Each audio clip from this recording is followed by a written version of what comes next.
पूछता है इंडिया, क्या भगवा आतंकवाद वाली कांग्रेस की साजिश डीकोड हो गई है? सवाल यह भी खड़ा होता है कि मालेगांव में भागवत को फंसाने का प्लान आखिर किसका था? इस पूरे मामले में, मालेगांव ब्लास्ट मामले में पूर्व एटीएस अधिकारी के दावे में कितना दम है?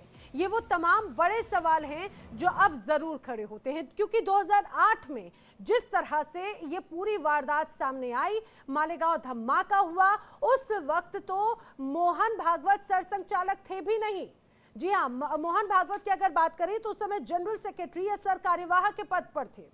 हालांकि कहा जाता है कि आरएसएस, जो कि एक सांस्कृतिक और सामाजिक संगठन है, और उस दौरान कहा जाए कि जो जानकार है बताते हैं कि जनरल सेक्रेटरी या सरवाह होते हैं, उनकी भूमिका अपने आप में बहुत महत्वपूर्ण होती है। अब ऐसे में उस समय के जो सरसंघचालक थे के सुदर्शन थे, और सर कार्यवाह के रूप में मोहन भागवत की भूमिका थी। आखिर क्यों ऐसा दबाव बनाया गया कि मोहन भागवत को गिरफ्तार किया जाए? आखिर क्या नैरेटिव पेश करने की कोशिश की गई? और जो तमाम सबूत पेश किए गए, जिन लोगों को, जिसमें साध्वी प्रज्ञा ठाकुर भी शामिल थी, उन्हें भी जब आरोपी बनाया गया, 17 सालों के बाद में आखिरकार उन्हें बरी कर दिया गया। सबूतों के अभाव में अब जब इस पूरे मामले की सुनवाई हुई और जब आदेश सुनाया गया, तो इस दौरान यह बात स्पष्ट की गई कि जिन लोगों को आरोपी बनाया गया, जिन लोगों के नाम चार्जशीट में शामिल किए गए, उनकी कोई भूमिका एस्टैब्लिश करते हुए ऐसे तमाम सबूत ही मौजूद नहीं थे। आखिर बाइक वहां पर किसने रखी? आरडीएक्स कहां से आया? आखिर बम किसने बनाया? ये वो तमाम सवाल रहे जो अभी भी लोगों के जहन में है। हालांकि क्या बिना आधार पे इन लोगों के नाम उस लिस्ट में शामिल कर दिए गए जो उस मालेगांव ब्लास्ट के दौरान शामिल थे, या फिर जब ये पूरा हमला हुआ, जब धमाका हुआ, उनकी मौजूदगी थी? अब जब फैसला आया तो उसके बाद में इन सभी आरोपियों को बरी कर दिया गया। तो आखिर किस आधार पर एक भगवा आतंकवाद, या ये कहा जाए हिंदू आतंकवाद का जो नैरेटिव है, उसे गढ़ने की कोशिश की गई? क्या ये भी ये कहा जाए कि राजनीति से प्रेरित था? क्या ये भी सीधे सीधे एक नैरेटिव सेट करने की कोशिश थी? उस समय तत्कालीन जो यूपीए गवर्नमेंट थी, क्या उनकी तरफ से दबाव बनाया गया? क्योंकि जैसे ही ये पूरा धमाका हुआ, मालेगांव ब्लास्ट हुआ और साध्वी प्रज्ञा ठाकुर को आरोपी बनाया गया, उन्हें गिरफ्तार किया गया, उन्हें यातनाएं दी गई, फिर नैरेटिव सेट करते हुए एक अलग परिभाषा दी जाने लगी कि भाई ये जो है हिंदुस्तान में अब भगवा आतंकवाद पैर पसार रहा है। और ये शब्द इस्तेमाल करने वाला कोई छोटा मोटा कार्यकर्ता नहीं था जिसने ऐसी ही बात कह दी। उस समय की चाहे बात तत्कालीन गृह मंत्री की हो, पूर्व मुख्यमंत्री की हो, और जो बड़े मंत्री रहे हैं, बड़े पद पर रहे हैं, सचिव पद पर रहे हैं, उनकी तरफ से बड़ी बातें जो इस दौरान कही गई, वो वाकई में बहुत ज़्यादा हैरान कर देती हैं। हमारे साथ में खास मेहमानों का पैनल जो है, उनसे आपको मिलवा देती हूँ। हम करेंगे चर्चा, जानने की कोशिश करेंगे। हमारे साथ में इस समय बीजेपी प्रवक्ता ऋषभ तिवारी जी हमारे साथ में मौजूद हैं। हमारे साथ में मौलाना साजिद रशीदी इस समय जुड़ रहे हैं, और साथ ही साथ हमारे साथ में संजीव उनियाल जी भी जुड़ेंगे। विजय कौशिक जी भी हमारे साथ में जुड़ चुके हैं। आप सभी का मेरे साथ में इस चर्चा में बहुत बहुत स्वागत है।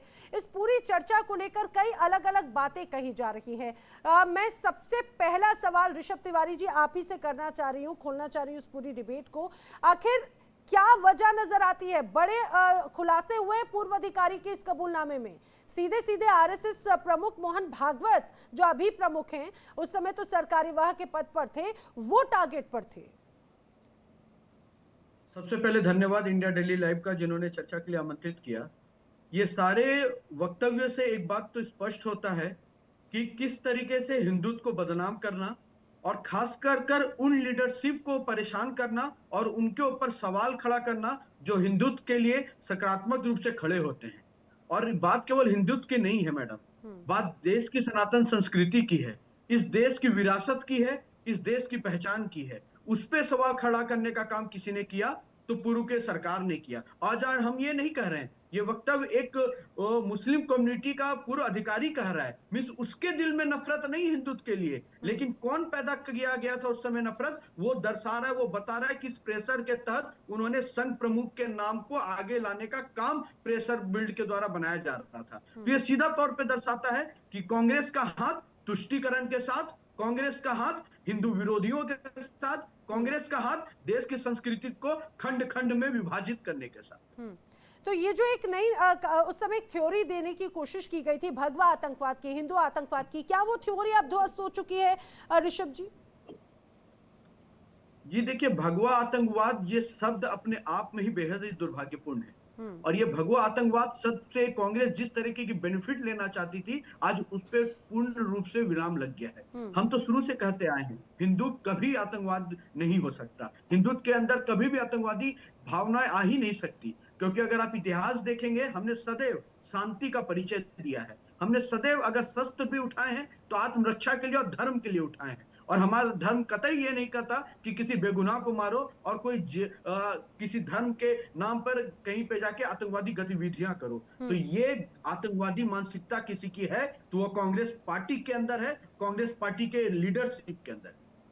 ये अपने आप में एक बहुत अहम हो जाता है और मेरे बाकी साथी भी इस चर्चा में जुड़ चुके हैं। जल्दी से मिलवा देती हूँ। विजय कौशिक जी कांग्रेस नेता हमारे साथ में है, संजीव उनियाल जी राजनीतिक विश्लेषक हमारे साथ में हैं, सौरभ दुबे जी भी हमारे साथ में पॉलिटिकल एनालिस्ट के तौर पे हमारे साथ में जुड़ चुके हैं। आप सभी का भी बहुत स्वागत है।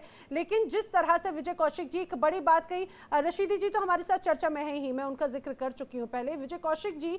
लेकिन उस समय एक भगवा आतंकवाद की एक थ्योरी पेश की गई और अब जो पूर्व एटीएस अधिकारी हैं उनकी तरफ से जो बात कही गई वो अपने आप में कई सवाल खड़े कर देती है। पूर्व अधिकारी महबूब मुजावर कह रहे हैं कि भाई उनके ऊपर दबाव था, उन्हें दबाव था मोहन भागवत को अरेस्ट करने का, और ऐसे ही कई और लोगों के भी उनकी तरफ से नाम लिए गए, उन पर भी दबाव था जो अब कल बरी किए जा चुके हैं। आखिर ऐसी क्या जरूरत पड़ गई? क्या ये नैरेटिव सेट करने की कोशिश थी? देखिए, नैरेटिव हम नहीं, भाजपा सेट करने की कोशिश में लगी हुई है, पहली बात। दूसरी बात यह है, साध्वी प्रज्ञा भाजपा की सांसद रही है, तो भाजपा के तार कहाँ तक जुड़े हुए हैं, कितना जुड़े हुए हैं, हम सब जानते हैं। तीसरी बात यह है कि मान लीजिए कांग्रेस सरकार के समय में एक झूठा मुकदमा दर्ज हुआ, तो जब भाजपा की सरकार आई तो सरकार को वो झूठा केस वापस ले लेना चाहिए था। तो भाजपा की सरकारों ने इस कथित झूठे केस को वापस क्यों नहीं लिया, पहला सवाल। दूसरा सवाल ये कि जिस एटीएस अधिकारी ने ये खुलासा किया है उस पर तुरंत भाजपा की सरकार ने एफआईआर दर्ज क्यों नहीं की? एफआईआर दर्ज की जानी चाहिए। जिन जांच एजेंसियों ने ये मुकदमे दर्ज किए थे, झूठे मुकदमे, कथित रूप से फर्जी जांच बनाई और फर्जी सबूतों के आधार पर इन लोगों को गिरफ्तार किया गया, और जिसमें कथित रूप से मोहन भागवत को भी गिरफ्तार करने की साजिश थी, तो इसमें सबसे पहले तो मुकदमा दर्ज होना चाहिए। आप ये मान रहे हैं ना कि साजिश थी? आप ये कह रहे हैं ना? हम ये कुछ नहीं कह रहे, हम ये कह रहे हैं अगर किसी पूर्व अफसर ने कहा है कि साजिश थी तो मौजूदा सरकार का फर्ज बनता है वो मुकदमा दर्ज करे और गिरफ्तार करे उन लोगों को जो इस साजिश में शामिल थे, अगर ये साजिश थी। और अगर केवल भाजपा राजनीति कर रही है तो इसका मतलब ये है कि ये जो बयान है ये भाजपा के कहने पर उस पूर्व एटीएस अधिकारी ने दिया है, वरना तो सांच को आंच नहीं होती। विजय कौशिक जी, मैं आपको यहाँ पर जरा दुरुस्त करूं, जो पूर्व एटीएस अधिकारी हैं उन्होंने कोई यहाँ पर या मीडिया के सामने आज की बात नहीं कही है, उन्होंने बाकायदा एनआईए कोर्ट में ये तथ्य पेश किए, उन्होंने बाकायदा एनआईए कोर्ट में ये बातें कही हैं। ये किसी मीडिया के सामने, किसी एक व्यक्ति के सामने दिया हुआ बयान नहीं है। और आप इस मामले को शायद इसकी गंभीरता को नहीं समझ रहे हैं सर। धार्मिक भावनाओं को आहत करने के लिए या फिर अपनी वोट बैंक को चमकाने के लिए अगर इस तरह का ये निर्णय या नैरेटिव पेश करने की बात की गई तो एक्सपोज हो गए हैं आप बात ही नहीं समझने की कोशिश कर रही। सीधी सी बात यह है, मान लीजिए उस अफसर को बीजेपी वालों ने लालच दिया और उसने ये बयान कोर्ट में दे दिए, तो कौन सी बड़ी बात हो गई। और हम तो ये कह रहे हैं कि सरकार का फर्ज क्या है कि अगर ये खुलासा एनआईए के कोर्ट में पूर्व अफसर ने किया है तो सरकार उसके बयान के आधार पर मुकदमा दर्ज करे। और जो लोग दोषी हैं, अगर हमारी कांग्रेस के लोग भी इसमें दोषी है तो आप उन्हें गिरफ्तार करें। हम तो कांग्रेस पार्टी की तरफ से मांग करते हैं कि ठीक दूध है, का मैं दूध ऋषभ पानी जी का से पानी भी होना ये चाहिए। सवाल करती हूँ, क्या अभी एक्शन लिया जाएगा? अन्य पैनलिस्ट का मैं रुख करूँ, लेकिन उसके पहले विजय कौशिक जी, लेकिन उस समय जिस तरह से नैरेटिव पेश किया गया, भगवा आतंकवाद, हिंदू आतंकवाद, आपकी चाहे बात दिग्विजय सिंह हो, पी चिदम्बरम हो, सुशील कुमार शिंदे हो, क्या वो अब माफी मांगेंगे क्या? या कांग्रेस के जो तमाम सरकार शीर्ष में नेता हैं, क्या सुनिए, उन्हें मजबूर करेंगे माफी मांगने के लिए? मेरी बात सुनिए, सरकार में जो अफसर इस मामले को देख रहे थे, उन्होंने ही सरकार को बताया कि एक ऐसा माहौल चल रहा है कि कुछ लोग हिंदुओं के अंदर एक भावना का उबाल लाकर आतंकी घटनाओं को अंजाम दे रहे हैं और तो देने की कोशिश कर रहे हैं। इसीलिए मेरी आपने बात कुछ सुनिए, कुछ चुनिंदा लोगों के सुन लिए तो लीजिए। के कहने पर, या फिर कुछ चुनिंदा लोगों की वजह से अरे आपने सुन तो कितनी लीजिए, बड़ी आबादी, उनकी धार्मिक भावनाओं को मेरी आहत बात तो करते हुए उन्हें सुनिए। भगवा आतंकवाद के आपने श्रेणी में डाल दिया। आप मेरी बात सुनिए, जिस व्यक्ति ने भगवा आतंकवाद की थ्योरी गढ़ी थी, वो अफसर बाद में भाजपा के नेता बने और भाजपा में कई अहम पदों पर रहे। आप उनकी डिटेल गूगल पर सर्च कर सकते हैं, क्योंकि हम कांग्रेस पार्टी की तरफ से ऐसी तुच्ची राजनीति नहीं करते बयान जो है बीजेपी हमने, करती है। अगर आप चाहे तो षड्यंत्रों बयान का भी मैं खेल सुना है, दूंगी राजनीति करने की जो बात कह रहे हैं, चाहे बात सुशील कुमार शिंदे हो, दिग्विजय सिंह हो, तो पी मुकदमा चिदम्बरम दर्ज जैसे। कराइए ना। और ऋषभ जी बड़ी बात विजय कौशिक जी कह रहे हैं कि अब अगर ये बात कही गई है तो क्या जांच या फिर क्या शिकायत की जाएगी ऐसे लोगों के खिलाफ? फिर मैं अन्य पैनलिस्ट का रुख करती हूँ सर, 30 सेकेंड्स में जवाब।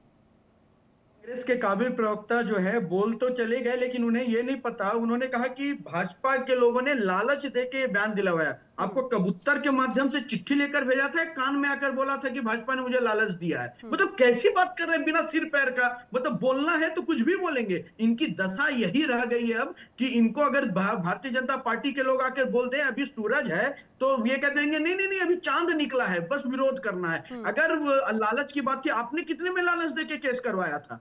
आपने कितने में लालच देके भगवा आतंकवाद कहलवाया था? आपने कितने में लालच देके आपातकाल लगवाया था अधिकारियों को बोलकर? शर्म आती नहीं है? टीवी पे आकर कुछ भी उल्टा बोलते हैं। अरे शर्म कर लीजिए थोड़ा, अपने नेताओं को बोलिए इस्तीफा दें पहले और सवाल देखिए, बीच में नहीं बोला था कौशिक जी, आपके बीच में सुनने की क्षमता रखिए।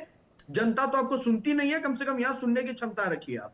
और आपके बीच में नहीं बोला हूं। पॉइंट 1 में स्पष्ट कहता हूं, इन लोगों की बातों में अभी तक ये निकल कर नहीं आ रहा है कि लोग माफी मांगेंगे नहीं। पहले कहते थे जांच एजेंसी मिली हुई है, अब कहते नहीं नहीं नहीं नहीं प्रेशर देके लालच देके बुलवाया गया, फिर कहते नहीं नहीं नहीं नहीं नहीं अगर आपके समय था तो आप केस वापस क्यों नहीं लिए? भैया 2006 की घटना है, 2013 में जाके चार्जशीट फाइल होती है, 8 साल आप सरकार में रहते हैं, आपके समय सब कुछ प्रक्रिया होती है, आपने कितने में खरीदा था अधिकारी को? इनकी नीति नियत रह गई है केवल अपनी जांच कार्य प्रणाली पे, संविधान पे, अपनी कार्यशैली पे सवाल उठाना, जो देश के लोकतंत्र पे धब्बा बनने का काम कांग्रेस शुरू से करते आई है। अभी भी यही सुधरेंगे तो आजीवन ये ऐसे ही बोलते रह जाएंगे, जनता इनको नहीं सुनने वाली। मौलाना साजिद रशीदी, अब पहले एक अलग नैरेटिव पेश किया गया, अब कोर्ट से सभी बरी किए जा चुके हैं, आखिर क्या कहेंगे आप? आखिर क्या ये लगता है कि सिर्फ अब हिंदू मुस्लिम या ये एक नैरेटिव पेश करने के माध्यम से एक अलग सिर्फ वोटों की राजनीति, या उसी तरह का ही एक अलग तस्वीर बनती हुई नजर आई? वोटों की राजनीति के लिए एक नया नैरेटिव पेश किया गया था।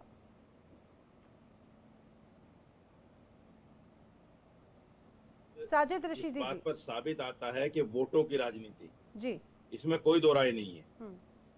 चाहे इस्लामिक आतंकवाद हो या भगवा आतंकवाद हो, ये वोटों की राजनीति है।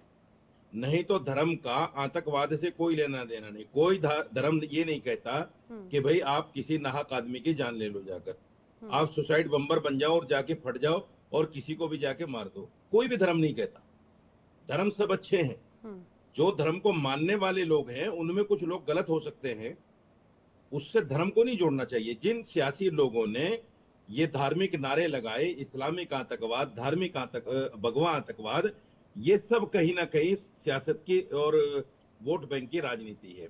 मैं ये कहना चाहता हूं, कांग्रेस के जमाने में मुसलमान बच्चे आज भी 15 साल बाद, 20 साल बाद, एक लड़का 35 साल के बाद बाइज्जत बरी हुआ, 35 साल के बाद। और अभी आपको याद होगा मुंबई लोकल ट्रेन बम हादसे में 12 लोग 19 साल के बाद उनको मुंबई हाईकोर्ट ने बरी किया। 19 साल के बाद सारी जिंदगी आपने तबाह कर दी जेल में रख के, ये कहकर के ये आतंकवादी हैं, और फिर बाइज्जत बरी हो रहे हैं। ना सरकार उनको कोई कंपनसेशन देती है, ना कोई इज्जत का सर्टिफिकेट मिलता है, उनकी, उनके घर वालों की, उनके मिलने वालों की, उनके यार दोस्तों की, सबकी जिंदगी खराब हो जाती है। कोई उनसे मिलना पसंद नहीं करता, बात करना पसंद नहीं करता, उनके पास बैठना पसंद नहीं करता। उनकी जिंदगी बिल्कुल कैदी जैसी जिंदगी हो जाती है जो उनके घर वाले होते हैं। तो ये सरकारी षड्यंत्र है। टाडा और पोटा के नाम पे जो कानून खत्म भी हो चुका, आज भी बहुत सारे मुसलमान बच्चे जेलों के अंदर बंद हैं कांग्रेस के जमाने से। तो ये मैं कहता हूं कि कांग्रेस ने जो, लेकिन आप कह रहे कांग्रेस के जमाने से, बल्कि कांग्रेस तो हमेशा कहा जाता है अल्पसंख्यक वोट बैंक तो कांग्रेस का वोट बैंक रहा है।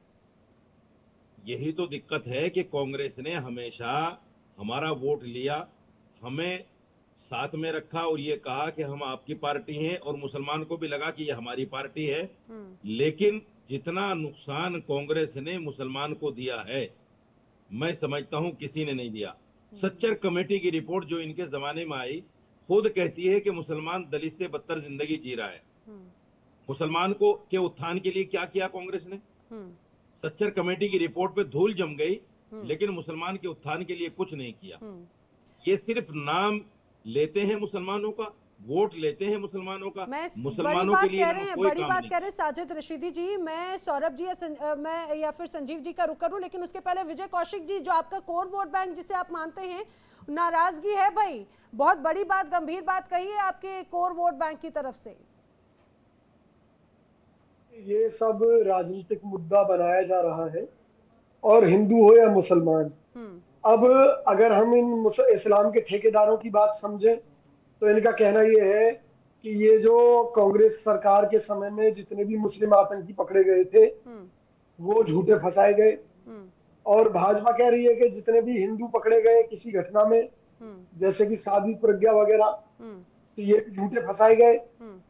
तब सब झूठे फंसाए जा रहे हैं, मुसलमान भी झूठे फंसाए जा रहे हैं, तो तुष्टीकरण किसका कर दिया, कैसे कर दिया?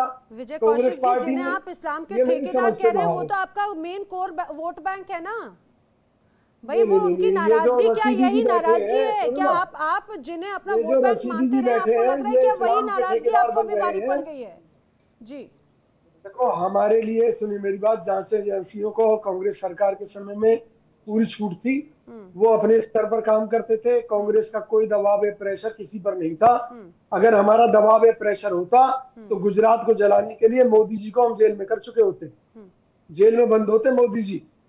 आपको याद हो तो सोनिया गांधी जी ने उन्हें मौत का सौदागर कहा था, उसके बावजूद भी उन्होंने कोई राजनीतिक रंजिश नहीं निकाली मोदी जी से, वरना उनके खिलाफ सीबीआई जांच बिठाकर इस दंगों को अंदर करा सकती क्या इसी तरह से करते, जैसा कि अभी नैरेटिव पे, जैसा अभी जो पूर्व एटीएस अधिकारी उन्होंने कहा, जैसे आरएसएस प्रमुख मोहन भागवत को अरेस्ट करने की बात कही थी, क्या ऐसे ही आप मोदी जी के लिए भी बात कर रहे हैं? ऋषभ जी कुछ कहना चाह रहे हैं आपकी बात पे? मोदी जी के लिए तो अमेरिका ने भी दरवाजे बंद कर दिए थे कि भी सबसे बड़ा अपराधी है। इन्होंने कहा कि मौत का सौदागर और हम कोई रंजिश नहीं निकाले।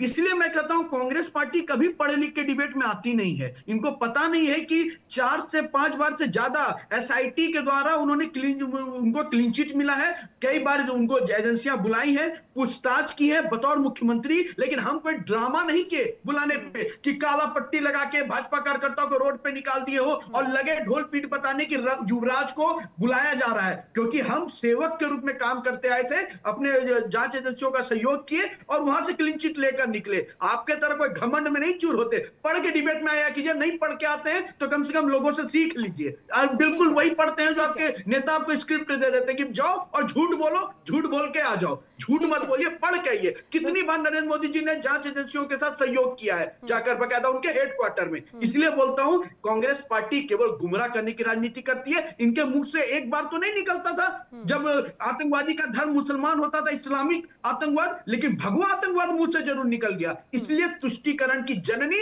कांग्रेस कहलाती।